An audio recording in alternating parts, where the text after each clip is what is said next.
Okay guys, we're unboxing this new professional power tool that I bought from Amazon. It's let's look at this. Okay, so I believe I paid like 70 bucks. It's Cordless Ratchet spanner. It's electric. It comes with 2 batteries. So that is the case.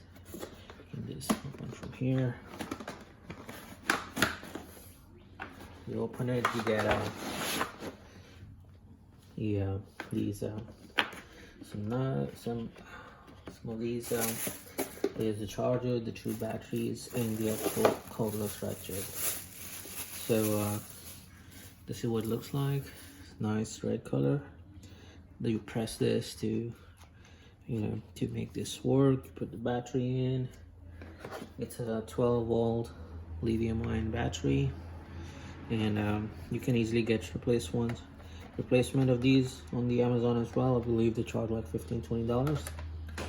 You put like that. Okay, how do you put that in? Let's see.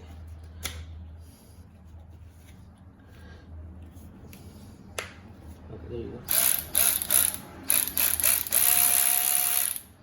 It works just fine. I think you can the clockwise or anti-clockwise to this. No, that's the lock. So you lock it. Oh, it's right there. You do this.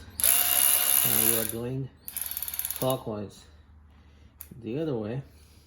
The anti-clockwise. Okay. So I've had some projects pending for my truck repair work. So that's why I bought it. Let's see. Let's try, and it looks good. Looks solid. Looks good quality. All right. Thank you guys.